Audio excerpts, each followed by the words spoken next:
السلام علیکم ورحمۃ اللہ وبرکاتہ۔ سامعین و ناظرین، ایک عنوان شروع کیا گیا تھا کہ مرد کی ترقی میں عورت کا کردار کیسے ہوتا ہے۔ اس کا پہلا عنوان آپ صلی اللہ علیہ وسلم کے حوالے سے پیش کیا گیا کہ آپ صلی اللہ علیہ وسلم کی ترقی میں بیوی کی شکل میں حضرت خدیجہ رضی اللہ تعالی عنہا کا کیسے کردار نظر آیا۔ آئیے اگلی ویڈیو صحابہ کے حوالے سے پیش کرتے ہیں کہ مرد کی ترقی میں ایک بیٹی کی شکل میں کیسے کردار نظر آتا ہے۔ تو حدیث پاک میں آتا ہے کہ جب نبی علیہ الصلوۃ والسلام حضرت ابوبکر صدیق رضی اللہ تعالی عنہ کے یہاں تشریف لے گئے تو آپ صلی اللہ علیہ وسلم نے فرمایا، ابو بکر میں تنہائی چاہتا ہوں۔ حضرت ابوبکر صدیق رضی اللہ تعالی عنہ نے عرض کیا، اے اللہ کے محبوب، میں ہوں، میری بیوی ہے اور میری 2 بیٹیاں ہیں، اور تو کوئی نہیں ہے۔ نبی علیہ السلام نے اطمینان کا اظہار فرمایا، چنانچہ آپ نے فرمایا کہ ہجرت کے سفر کا حکم ہوا ہے۔ آپ کی بڑی بیٹی حضرت اسماء رضی اللہ عنہا نے اسی وقت دوپٹے کو پھاڑ کر 2 ٹکڑے کیے اور ایک کو اپنے سر پر پردے کے لیے رکھ لیا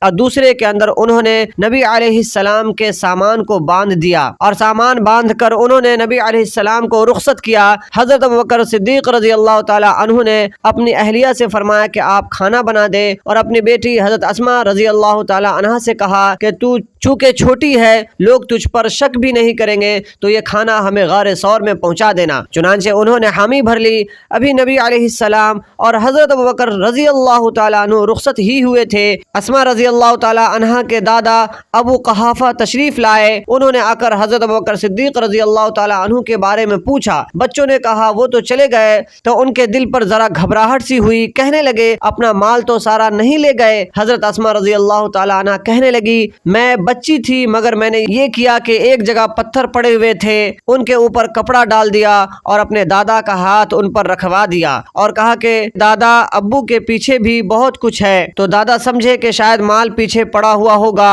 وہ مطمئن ہو گئے۔ فرمانے لگی کہ میرے والد تو اللہ کے محبوب کے ساتھ چلے گئے اور 5000 درہم ساتھ لے کر گئے تھے، پیچھے تو اللہ اور اس کے رسول کا نام ہی چھوڑ گئے تھے۔ تو فرماتی ہے کہ میں ان کو کھانا پہنچاتی تھی۔ چنانچہ جب دوسرے دن کھانا لے کر گئی تو نبی علیہ السلام نے دیکھا کہ آج چھوٹی اسماء کے چہرے پر زخم کا نشان ہے، مغموم طبیعت ہے۔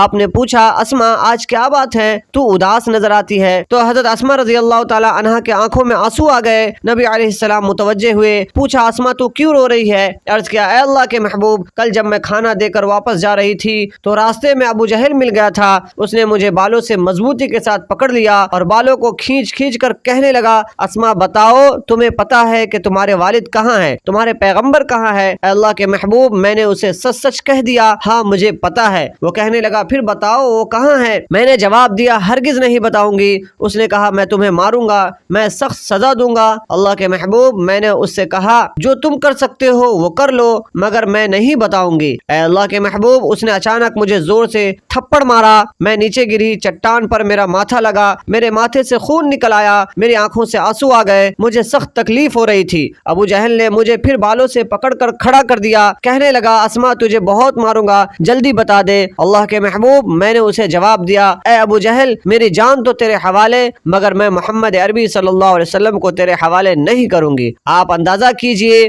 کہ ایک چھوٹی سی بچی، لیکن اس کو بھی نبی کے ساتھ اتنی محبت ہے، کہتی ہے میری جان تو تیرے حوالے، مگر محمد عربی صلی اللہ علیہ وسلم کو تیرے حوالے نہیں کروں گی۔ تو سیدنا ابوبکر صدیق رضی اللہ تعالی عنہ کے اس کامیاب سفر کے پیچھے آپ کو ایک عورت کا کردار نظر آئے گا بیٹی کی شکل میں۔